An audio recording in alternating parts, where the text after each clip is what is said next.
और बात अब हनीमून मर्डर की कर रहे हैं। कुछ देर बाद बताया जा रहा है कि इंदौर से रवाना होगी शिलांग पुलिस। ये जानकारी मिल रही है। चारों आरोपियों के साथ पुलिस निकलेगी। शिलांग पुलिस 7 दिन की ट्रांजिट रिमांड पर भेजे गए चारों आरोपी। इनको लेकर निकलने वाली है। रिमांड मिलने के बाद चारों आरोपियों को शिलांग पुलिस को सौंप दिया गया है और अब पूछताछ का सिलसिला शुरू होने वाला है। एडिशनल डीसीपी हमारे साथ राजेश जी इस समय है। राजेश जी, कोर्ट में पेशी की गई चौथे आरोपी की, अब आगे की क्या क्या प्रक्रिया है? देखिए, चौथा जो आरोपी था उसको अरेस्ट कर लिया था और गिरफ्तार करने के बाद उसको माननीय न्यायालय के समक्ष पेश किया गया था, जहां से 7 दिन का ट्रांजिट रिमांड की रिक्वेस्ट की गई थी शिलांग पुलिस के द्वारा। उसको एक्सेप्ट करते हुए माननीय न्यायालय महोदय के द्वारा इसको 7 दिन का पुलिस ट्रांजिट रिमांड दे दिया गया है। अब ये चारों आरोपियों को शिलांग पुलिस की जो टीमें ऑलरेडी यहाँ पर हैं, अभी हो सकता है कि 1 आध दिन और वो इन्वेस्टिगेशन में कुछ पार्ट बचा हुआ हो इन्वेस्टिगेशन, तो वो यहाँ इन्वेस्टिगेशन करेंगे और लगभग 1 या 2 दिन में ये यहाँ से शिलांग लेकर चले जाएंगे, क्योंकि फॉर्मेलिटी जो कानूनी फॉर्मेलिटी, लीगल फॉर्मेलिटी पूरी हो चुकी है। अब इन्वेस्टिगेशन में कहीं इनको कुछ और फैक्ट्स आते हैं, अगर कुछ और इन्वेस्टिगेशन करनी होगी तो ये रुकेंगे, अदरवाइज इनको लेकर चले जाएंगे। अभी तक लग रहा था कि आज शाम तक आप कह रहे थे लोग जा सकते हैं शिलांग की तरफ। 102 दिन वो जांच की प्रक्रिया क्या हो सकती है? क्या it's a part of investigation में अगर कोई फैक्ट आता है तो इन्वेस्टिगेशन के फैक्ट्स में वो अगर उनको लगता है कि अभी 1 आध दिन और कुछ करना होगा तो कुछ स्टेटमेंट लेने होंगे तो वो कर सकते हैं, बट टोटली ये उनका कॉल है। वो जैसा भी बताएंगे। इंदौर क्राइम ब्रांच लगातार कोऑर्डिनेशन में है। डीसीपी राजेश त्रिपाठी सर लगातार कोऑर्डिनेट कर रहे हैं और लगातार पिछले 15-16 दिन से लगातार कोऑर्डिनेशन में पूरी कार्रवाई की जा रही है। उसी कोऑर्डिनेशन के तहत 3 दिन में जो क्राइम ब्रांच इंदौर ने और शिलांग पुलिस के द्वारा एक सर्चिंग ऑपरेशन चलाया गया था। शिलांग पुलिस अपना काम करेगी, सीन को रिक्रिएट करेगी कैसे घटना को अंजाम दिया गया, लेकिन अब मध्य प्रदेश इंदौर पुलिस की क्या जिम्मेदारी बनती है? क्राइम ब्रांच की टीम यहाँ पर किस तरह से तहकीकात करेगी? देखिए, हमारा इन्वेस्टिगेशन का कोई पार्ट नहीं है। हमारा एक हेल्पिंग एजेंसी की तरह है, चूँकि कोई भी बाहर की अगर पुलिस होती है तो उसको डेफिनेटली लोकल मदद की जरूरत होती है। और वैसे भी जो विक्टिम है वो इंदौर के हैं और कहीं ना कहीं जो एक्यूज्ड भी इंदौर के हैं, तो ये हमारी रिस्पॉन्सिबिलिटी है कि हम उनको लगातार सहयोग करते रहें, चुक करते आए हैं और आगे भी अगर किस तरह का सहयोग मांगा जाएगा तो हम सहयोग करेंगे। पर इंडिपेंडेंट कोई भी इंक्वायरी, हमारी इस स्वतंत्र कोई भी इंक्वायरी नहीं होगी, क्योंकि it's a part of investigation. अब वो जो करेंगे वही करेंगे इन्वेस्टिगेशन का पार्ट, लेकिन कोऑर्डिनेशन पूरा हमारा रहेगा। और इंदौर से कुछ भी उनको जरूरत होगी, किसी भी एविडेंस में कोई टीम आती है, कोई सर्चिंग करनी होगी, तो हम उनके साथ हैं।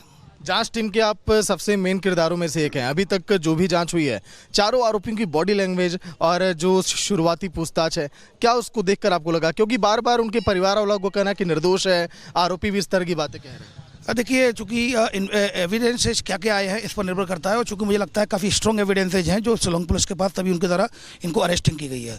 उनके द्वारा हमें सस्पेक्ट का नाम, सस्पेक्ट का मोबाइल नंबर शेयर किया गया था, जिसके आधार पर क्राइम ब्रांच ने सघन अभियान चलाया जाकर चारों आरोपियों को शिलांग पुलिस के साथ अरेस्ट किया गया है। और बात अब हनीमून मर्डर की कर रहे हैं। कुछ देर बाद बताया जा रहा है कि इंदौर से रवाना होगी शिलांग पुलिस। ये जानकारी मिल रही है। चारों आरोपियों के साथ पुलिस निकलेगी। शिलांग पुलिस 7 दिन की ट्रांजिट रिमांड पर भेजे गए चारों आरोपी। इनको लेकर निकलने वाली है। रिमांड मिलने के बाद चारों आरोपियों को शिलांग पुलिस को सौंप दिया गया है और अब पूछताछ का सिलसिला शुरू होने वाला है। एडिशनल डीसीपी हमारे साथ राजेश जी इस समय है। राजेश जी, कोर्ट में पेशी की गई चौथे आरोपी की, अब आगे की क्या क्या प्रक्रिया है? देखिए, चौथा जो आरोपी था उसको अरेस्ट कर लिया था और गिरफ्तार करने के बाद उसको माननीय न्यायालय के समक्ष पेश किया गया था, जहां से 7 दिन का ट्रांजिट रिमांड की रिक्वेस्ट की गई थी शिलांग पुलिस के द्वारा। उसको एक्सेप्ट करते हुए माननीय न्यायालय महोदय के द्वारा इसको 7 दिन का पुलिस ट्रांजिट रिमांड दे दिया गया है।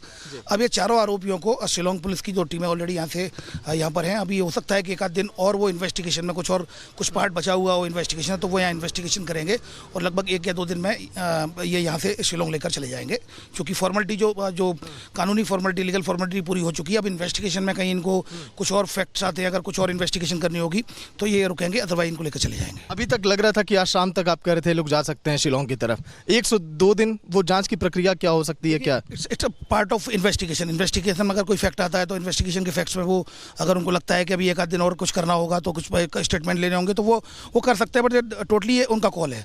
वो जैसा भी बताएंगे। इंदौर क्राइम ब्रांच लगातार कोऑर्डिनेशन में है। डीसीपी राजेश त्रिपाठी सर लगातार कोऑर्डिनेट कर रहे हैं और लगातार पिछले 15-16 दिन से लगातार कोऑर्डिनेशन में पूरी कार्रवाई की जा रही है। उसी कोऑर्डिनेशन के तहत 3 दिन में जो क्राइम ब्रांच इंदौर ने और शिलांग पुलिस के द्वारा एक सर्चिंग ऑपरेशन चलाया गया था।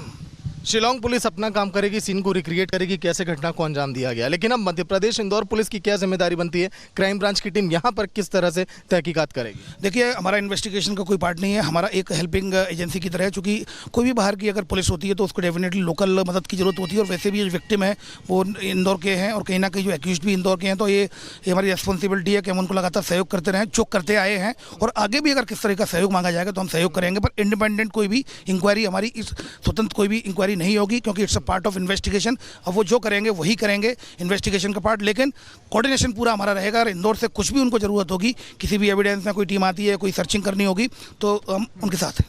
जांच टीम के आप सबसे मेन किरदारों में से एक हैं। अभी तक जो भी जांच हुई है, चारों आरोपियों की बॉडी लैंग्वेज और जो शुरुआती पूछताछ है, क्या उसको देखकर आपको लगा? क्योंकि बार बार उनके परिवार वालों को कहना कि निर्दोष है, आरोपी भी इस तरह की बातें कह रहे हैं। देखिए, चूँकि एविडेंसेज क्या क्या आए हैं इस पर निर्भर करता है, और चूँकि मुझे लगता है काफ़ी स्ट्रॉन्ग एविडेंसेज हैं जो शिलोंग पुलिस के पास, तभी उनके द्वारा इनको अरेस्टिंग की गई है। उनके द्वारा हमें सस्पेक्ट का नाम, सस्पेक्ट का मोबाइल नंबर शेयर किया गया था, जिसके आधार पर क्राइम ब्रांच ने सघन अभियान चलाया जाकर चारों आरोपियों को शिलोंग पुलिस के साथ अरेस्ट किया गया है। और बात अब हनीमून मर्डर की कर रहे हैं। कुछ देर बाद बताया जा रहा है कि इंदौर से रवाना होगी शिलोंग पुलिस, ये जानकारी मिल रही है। चारों आरोपियों के साथ पुलिस निकलेगी। शिलोंग पुलिस 7 दिन की ट्रांजिट रिमांड पर भेजे गए चारों आरोपी, इनको लेकर निकलने वाली है। रिमांड मिलने के बाद चारों आरोपियों को शिलोंग पुलिस को सौंप दिया गया है, और अब पूछताछ का सिलसिला शुरू होने वाला है। एडिशनल डीसीपी हमारे साथ राजेश जी इस समय हैं। राजेश जी, कोर्ट में पेशी की गई चौथे आरोपी की, अब आगे की क्या क्या प्रक्रिया है? देखिए, चौथा जो आरोपी था उसको अरेस्ट कर लिया था, और गिरफ्तार करने के बाद उसको माननीय न्यायालय के समक्ष पेश किया गया था, जहां से 7 दिन का ट्रांजिट रिमांड की रिक्वेस्ट की गई थी शिलोंग पुलिस के द्वारा। उसको एक्सेप्ट करते हुए माननीय न्यायालय महोदय के द्वारा इसको 7 दिन का पुलिस ट्रांजिट रिमांड दे दिया गया है। अब ये चारों आरोपियों को शिलोंग पुलिस की जो टीमें ऑलरेडी यहाँ पर हैं, अभी हो सकता है कि 1 आध दिन और वो इन्वेस्टिगेशन में कुछ पार्ट बचा हुआ हो इन्वेस्टिगेशन, तो वो यहाँ इन्वेस्टिगेशन करेंगे, और लगभग 1 या 2 दिन में ये यहाँ से शिलोंग लेकर चले जाएंगे। क्योंकि फॉर्मेलिटी जो कानूनी फॉर्मेलिटी, लीगल फॉर्मेलिटी पूरी हो चुकी है। अब इन्वेस्टिगेशन में कहीं इनको कुछ और फैक्ट्स आते हैं, अगर कुछ और इन्वेस्टिगेशन करनी होगी तो ये रुकेंगे, अदरवाइज इनको लेकर चले जाएंगे। अभी तक लग रहा था कि आज शाम तक आप कह रहे थे लोग जा सकते हैं शिलोंग की तरफ। 102 दिन वो जांच की प्रक्रिया क्या हो सकती है? क्या it's a part of investigation में अगर कोई फैक्ट आता है तो इन्वेस्टिगेशन के फैक्ट्स में वो, अगर उनको लगता है कि अभी 1 आध दिन और कुछ करना होगा, तो कुछ स्टेटमेंट लेने होंगे, तो वो कर सकते हैं। बट टोटली ये उनका कॉल है, वो जैसा भी बताएंगे। इंदौर क्राइम ब्रांच लगातार कोऑर्डिनेशन में है, डीसीपी राजेश त्रिपाठी सर लगातार कोऑर्डिनेट कर रहे हैं, और लगातार पिछले 15-16 दिन से लगातार कोऑर्डिनेशन में पूरी कार्रवाई की जा रही है। उसी कोऑर्डिनेशन के तहत 3 दिन में जो क्राइम ब्रांच इंदौर ने और शिलोंग पुलिस के द्वारा एक सर्चिंग ऑपरेशन चलाया गया था। शिलोंग पुलिस अपना काम करेगी, सीन को रिक्रिएट करेगी कैसे घटना को अंजाम दिया गया, लेकिन अब मध्य प्रदेश इंदौर पुलिस की क्या जिम्मेदारी बनती है? क्राइम ब्रांच की टीम यहाँ पर किस तरह से तहकीकात करेगी? देखिए, हमारा इन्वेस्टिगेशन का कोई पार्ट नहीं है, हमारा एक हेल्पिंग एजेंसी की तरह है। चूँकि कोई भी बाहर की अगर पुलिस होती है तो उसको डेफिनेटली लोकल मदद की जरूरत होती है, और वैसे भी जो विक्टिम है वो इंदौर के हैं, और कहीं ना कहीं जो एक्यूज्ड भी इंदौर के हैं, तो ये हमारी रिस्पॉन्सिबिलिटी है कि हम उनको लगातार सहयोग करते रहें, चुक करते आए हैं, और आगे भी अगर किस तरह का सहयोग मांगा जाएगा तो हम सहयोग करेंगे। पर इंडिपेंडेंट कोई भी इंक्वायरी हमारी इस स्वतंत्र कोई भी इंक्वायरी नहीं होगी, क्योंकि it's a part of investigation. अब वो जो करेंगे वही करेंगे, इन्वेस्टिगेशन का पार्ट, लेकिन कोऑर्डिनेशन पूरा हमारा रहेगा। और इंदौर से कुछ भी उनको जरूरत होगी, किसी भी एविडेंस में कोई टीम आती है, कोई सर्चिंग करनी होगी, तो हम उनके साथ हैं। जांच टीम के आप सबसे मेन किरदारों में से एक हैं। अभी तक जो भी जांच हुई है, चारों आरोपियों की बॉडी लैंग्वेज और जो शुरुआती पूछताछ है, क्या उसको देखकर आपको लगा? क्योंकि बार बार उनके परिवार वालों को कहना कि निर्दोष है, आरोपी भी इस तरह की बातें कह रहे हैं। देखिए, चूँकि एविडेंसेज क्या क्या आए हैं इस पर निर्भर करता है, और चूँकि मुझे लगता है काफ़ी स्ट्रॉन्ग एविडेंसेज हैं जो शिलोंग पुलिस के पास, तभी उनके द्वारा इनको अरेस्टिंग की गई है। उनके द्वारा हमें सस्पेक्ट का नाम, सस्पेक्ट का मोबाइल नंबर शेयर किया गया था, जिसके आधार पर क्राइम ब्रांच ने सघन अभियान चलाया जाकर चारों आरोपियों को शिलोंग पुलिस के साथ अरेस्ट किया गया है।